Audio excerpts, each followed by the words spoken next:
Deməli, bizim bugünkü dərsimiz, yəni vergi sistemi və vergi tutman elementləri haqqında olacaqdır. Bu da vergi uçotuna giriş xarakterli olan bir dərsdir. İlk öncə vergi məcəlləsinin 11-ci maddəsi görək vergi anlayışını necə tərif verir.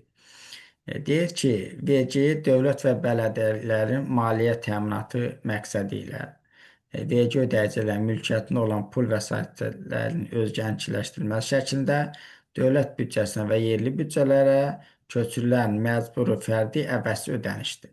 Biraz bu tərif açaq, bizə faydaları var. Məsələ odur ki, maliyyə təminatı nə deməkdir? Yəni, maliyyə təminatı o deməkdir ki, dövlət və bələdiyyə öz fəaliyyətini həyata keçirmək üçün maliyyə resursuna sahib olmalıdır. Maliyyə resursuna sahib olması üçün nə etməlidir? Vergi ödəyicilərinin, yəni bunlara kimlər daxil? Fərdi sahibkarlar və müəssisələr. Mülkiyyətində olan pul vəsaitləri, yəni onların pul vəsaitlərinin dövlət özgənçiləşdirir. Yəni adına termin qoyur. Özgənçiləşdirmək nə demək? Yəni deyir ki, sən pul qazanmısansa mənə də pul verməlisən. Niyə? Və vergi tutma nəzəriyyələri bu haqda deyir ki, dövlət deyir ki, səni qoruyur, xarici təhlükədən qoruyur, qanunvericilik aktlarını həyata keçirir, bir infrastruktur qurur, e, nə bilim, sosial ədalət təmin edir. Bununla bağlı olan bu funksiyaların dövlət yerinə yetirməsi üçün müəssisə və e, təşkilatlardan, fərdi sahibkarlardan pul vəsaitlərin alınmasına özgənçiləşdirmə deyilir. Və özgənçiləşdirdikdən sonra həmin məbləğlər dövlət büdcəsinə, yəni mərkəzi büdcəyə və yerli büdcələrə köçürülür. Vergi məcburidir. Yəni nədir? Kimsə yəni qaça bilməz.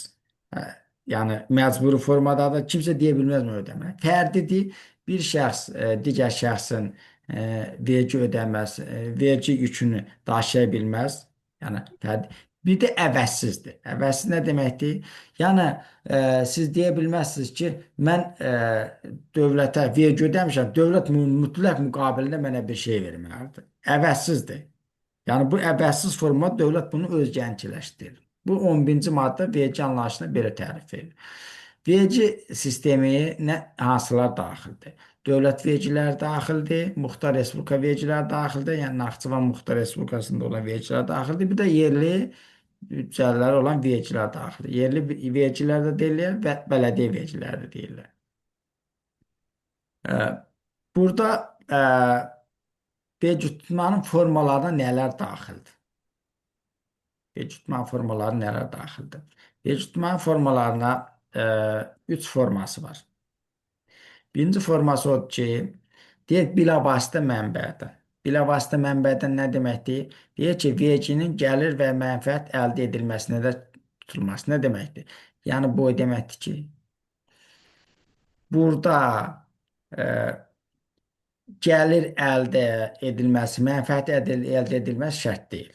Tutaq ki, müəssisənin torpağı var. Ancaq müəssisə bu il zərərlə çıxır. Və yaxud müəssisənin əmlakı var. Ancaq müəssisə bu il zərərlə çıxır. Zərərlə çıxanda, yəni müəssisə deyə bilməz ki, mən zərərlə çıxmışam, mən əmlak vergisini, torpaq vergisi ödəmirəm. Belə şey yoxdur, ödəməlidir. Ancaq məsələn biz bilirik ki, dividenddə zərərlə çıxanda təsisçiyə pul ödəlir. Ancaq dövlətdə belə deyil. Torpaq, məsələn, buna nümunə torpaq vergisindən hüquqi şəxslərin əmlak vergisi deyilir. Yəni hüquqi şəxsin balansında əmlakçı da varsa, yəni avadanlıqdır, kompüterdir, digər bir şeylər varsa, torpağı da varsa, istəyir mənfəətlə çıxsın, istəyir zərərlə çıxsın. İstənilən halda ödənməlidir. Yəni nə deməkdir? Yəni zərər də çıxsa bunu ödəyəsin. Ona görə də bilavasitə mənbədəndir. İkincisi nədir? Bəyannamə üzrə. Bəyannamə nə deməkdir? Yəni mən bəyan eləyirəm ki, mən bu qədər gəlir, mənfəət əldə eləmişəm. Bundan sonra başlayır ödənilməyə. Nə deməkdir? Çünki gəlir, mənfəət əldə edilməsi nə deməkdir? Dövlət deyir ki, gəlir və mənfəət əldə etmisənsə mənə pul ödəməlisən. Gəlir anlayışı odur ki, buna biz demişdik ki, hesablam metodu üzrə gəlir anlayışı odur ki, buna nəqd pul da daxil idi və debitor borc da daxil idi. Ancaq kassa metodu üzrə demişdik ki, gəlir anlayışına ancaq nəqd pul daxildir. Mənfəət anlayışı nədir? Gəlir çıxsın, xərc nəticəsində əldə edilən ümumi mənfəət nəzərdə tutulur. Yəni bəyannamə üzrə meyar nə oldu? Oldu ki, hüquqi şəxs və ya fərdi sahibkar və ya fiziki şəxs gəlir və mənfəət əldə edilməsindən sonra vergi ödəyir. Mən hüquqi şəxs necə ödəyir və ya fərdi sahibkar necə ödəyir? Hüquqi şəxs e, gəlirdən xərcin çıxır, qal ümumi mənfəət onun 20%-ni ödəyir. Yəni təbii ki, orada digər sahibkarlıq subyektləri ilə bağlı azad olmalar da var. Biz onu gələcəkdə toxunacağıq. Hələ ki, ilkin olaraq bilək ki, 20%-ni ödəyir. Fiziki şəxs necə ödəyir? Fiziki şəxs də əmək haqqısını alanda e, dövlət ona deyir ki, sən vergi ödəməlisən. Vergini ona ödətdirir. Yəni nədir? Bunu necə ödəyir? Onu müəssisələr tutur. Müəssisələr nə edir? Müəssisələr işçiyə əmək haqqını verməmişdən qabaq dövlətin payını tutur, ona xalis məbləğ ödəyir. Yəni bunun öhdəliyin müəssisələr həyata keçirir. Yəni az daha, məsələn 500 manat pul ödənilməlidirsə işçiyə, məsələn 450 manat ödəyir. 50 manatı müəssisə tutur, dövlət ödəyir. Adətən təcrübədə hüquqi şəxslərdən bəhs edəndə buna deyilir hüquqi şəxs mənfəət vergisi anlayışı, fərdi sahibkardan bəhs edəndə buna isə deyilir fərdi sahibkardan gəlir vergisi. Niyə? Çünki fərdi sahibkar özü də bir fiziki şəxsdir buna görə. Bir də var bildiriş üzrə. Bildiriş üzrə odur ki, bunu adətən vergi orqanı və bələdiyyənin hesabladığı məbləğ üzrə təqdim etdiyi tədbir bildirişi. Yəni ödəmə tələbnaməsi əsasında vergi ödəyicisi tərəfindən ödənilən verginin məbləğidir. Yəni nədir? Tutaq ki, vətəndaşın torpağı varsa və ya vətəndaşın əmlakı varsa, tutaq ki, həyət evidir. Həm torpağı var, həm də ev var. Gətirirlər bir dənə tədbir bildirişi verirlər ki, sən bunu mütləq ödəməlisən. Yəni tədbir sözü bizdə işlənir. Tədbir sözü daha əvvəlki iqtisadi kitablarda keçirdi. Ödəmə deməkdir. Yəni payment deməkdir. Bu qədər. Yəni tələbnamə verir ki, mən bunu verirəm. Sənə bu qədər torpağa görə, əmlaka görə bu qədər vergi hesablamışam. Mütləq ödəməlisən. Adətən bunu adətən belə bu tələbnamələr iyul ayının axırı, avqust ayının ərzində, yəni vergi ödəyicilərinə çatdırırlar. Dövlət vergilərinə hansılar daxildir? 6-cı maddə. Dövlət vergilərinin hansılar? Onu bilək ki, bizdə dövlət vergilərinə bağlı 11 dənə vergi növü var. 11 dənə vergi növü var. Görək bunlar hansılar? Birinci başda fiziki şəxslərin gəlir vergisi. O gəlirin müəyyən faiz əsasında olur. Məsələn, fiziki şəxs gəlir vergisində əmək haqqı. Nümunə əmək haqqı. Biz onu ayrıca hər bir vergi növünün ayrıca keçəcək. Burada adları sadalayıb, digər məsələlər isə növbət dərslərimizə saxlayırıq. Hüquqi şəxslərin mənfəət vergisi. Mənfəət vergisi. Fikir verirsiniz, mənfəət vergisində necə oldu? Gəlir və xərc fərqinin 20% miqdarında. Əlavə dəyər vergisi. Ticarət əlavəsinin 18% miqdarındadır. Aksizlər hər məhsul üzrə spesifikdir. Yəni onun bir tarif cədvəli olur. Ona görədir. Hər məhsul üzrə fərqli olur. Son gələcəkdə toxunacaq onun hamısına. Hüquqi şəxslərin əmlak vergisi. Yəni yadda saxlayın. Müəssisənin də əmlakı ola bilər. Fizik şəxsin də əmlakı ola bilər. Müəssisənin də torpağı ola bilər. Fizik şəxsin torpağı da ola bilər. Yəni ona görə də bəzi yerlərdə fizik şəxslər, məsələn, burada baxırıq ki, hüquqi şəxslərin həm torpaq vergisi anlayışı var, həm də fizik şəxslərin torpaq vergisi anlayışı var. Həmçinin burada da baxılır, hüquqi şəxslərin əmlak vergisi var, həm də fizik şəxsin əmlak vergisi məsələsi var. Yol vergisi da onun kimi. Yol vergisi, aksizlərdə bunlar adətən və ya torpaq vergisidir. Bunların hamısının xüsusi bir hesablam meyarı var. Sahəsinə görə olsun, məhsulun e, çəkisinə görə olsun, e, ya və yaxud yol vergisinin özü, məsəl üçün, maşının yük götürmə qabiliyyəti məsələsi də var, oxların yəni sayı məsələsi də var. Biz bunu gələcəkdə keçəcəyik. Mədən vergisi.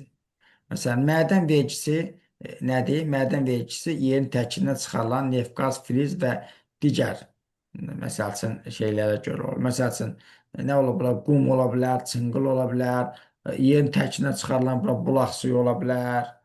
Bu cür. Mədən vergisinə deyə bilərsin, müəllim, torpağın fərqi nədir? Yəni mədən, yadda saxlayın, iqtisadi dildə üst qat torpağa adlanır, əkib becərmək üçün. Ondan alt qat təyinat olaraq nəsə bir şey çıxarılırsa, bu mədən adlanır. Sadələşdirilmiş vergi. Nağd gəlirinin 2 və 8%. Deyə bilərsiniz ki, mən bu sadələşdirilmiş vergi öncədən deyim, spesifik bir vergidir. Yəni bu sırf bizim ölkə üçün xarakterik olan bir vergidir. Yəni xüsusən kiçik və mikro sahibkarlıq subyektlərinin fəaliyyətini həvəsləndirmək məqsədi ilə və onları qorumaq məqsədi ilə ortaya qoyulmuş bir vergi yəni rejimidir. Yadda salan, yəni gəlir və xərc meyarı üzərindən vergilər iki kateqoriyada qruplaşdıra bilərik. Yəni vergi rejimini qruplaşdıra bilərik. Bunlardan birincisi odur ki, mənfəət vergisi rejimi, digər isə sadələşdirilmiş vergi rejimi. Deyə bilərsiniz, müəllim, sadələşdirilmiş vergi rejiminin, mənfəət vergisi rejiminin fərqi nədir? Yadda saxlayın, sadələşdirilmiş vergi rejimi kassa metodu əsasındadır. Kassa metoduna nağd gəlirinin 2 və ya 8%. Burada xərc məsələsi önəmli deyil. Yəni nağd gəlir nə qədər olsa, onun 2 və ya 8% miqdarında ödəniləcəkdir. Ancaq hüquqi şəxslər mənfəət vergisində mütləq xərc meyarı da var. Gəlirdən xərci çıxıb onun 20% üzərindən ödəməliyik. Sadələşdirilmiş vergi nə deməkdir? Yəni qısacası o demək ki, mənfəət vergisinin sadələşdirilmiş, asanlaşdırılmış bir versiyasıdır. Bir alt versiyası. Demək olar ki, mənfəət vergisinin bir alt qrupudur. Bunu bu cürdə yəni yadda saxlaya bilərsiniz. Bələdiyyə vergiləri. Yəni bələdiyyə vergiləri 3 cürdür. Bir var fizik şəxslərin torpaq vergisi, fizik şəxslərin əmlak vergisi, bir də hüquqi şəxslərin mənfəət vergisi. Bunlar adətən bələdiyyə büdcələrinə ödənilir. Bu elə demək deyil ki, bu dövlət büdcəsinə getmir. Yadda saxlayın, bələdiyyələrin özü də dövlət büdcəsinin tərkibindədir. Sadəcə mərkəzi büdcəyə gedənlərə, yəni dövlət büdcəsi deyirlər. Yerli büdcələr gedənlərə yəni bələdiyyə və yerli büdcələr deyirlər. Yəni tutaq ki, birinin ancaq yenə istənilən halda vergilər ödənilərkən bunun hamısı mərkəzi büdcəyə gedir. Sadəcə bu İqtisadiyyat Nazirliyinin nəzdində Dövlət Vergi Xidməti vasitəsilə dövlət büdcəsinə yəni ödənilir. Hətta orada İqtisadiyyat Nazirliyinin qalmır ki, sadəcə onun vasitəsilə mərkəzi büdcəyə ödənilir. Yəni Maliyyə Nazirliyi xətti ilə mərkəzi büdcəyə ödənilir. Bu yer gələndə yəni mexanizm İqtisadiyyat Nazirliyindədir. Sadəcə pulun birbaşa toplandığı yer yəni mərkəzi büdcədir. Yəni dövlət büdcəsində bir təsnifat kodları var, ora ödənilir.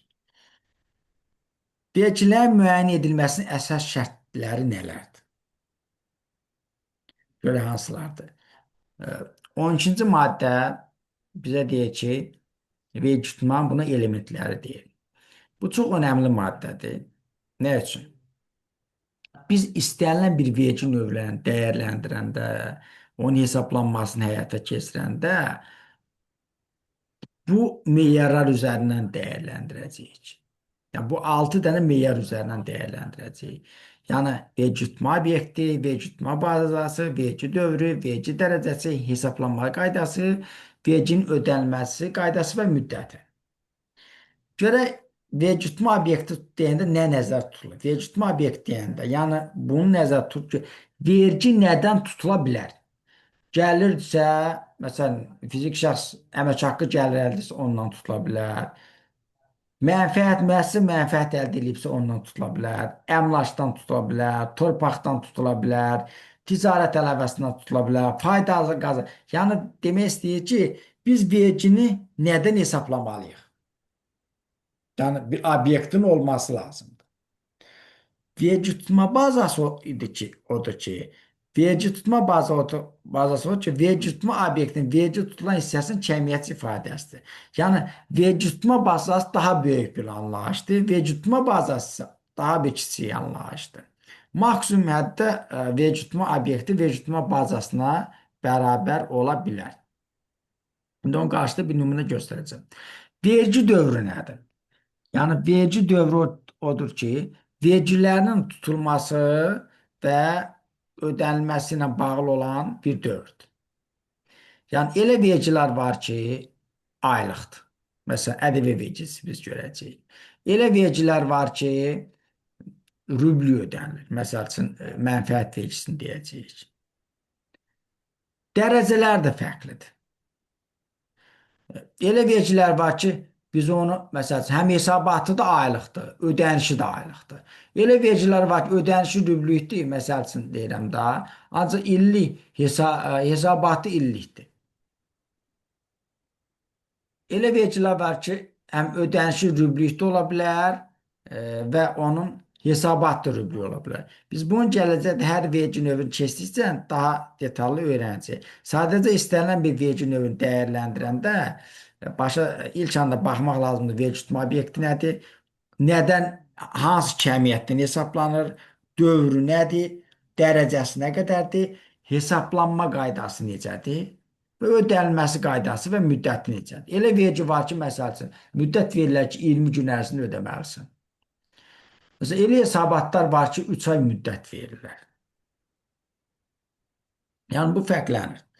Vergi tutma bazasını daha rahat başa düşmək üçün bir ifadə eləyək. Tutan, vergi tutma bazası nə deməkdir?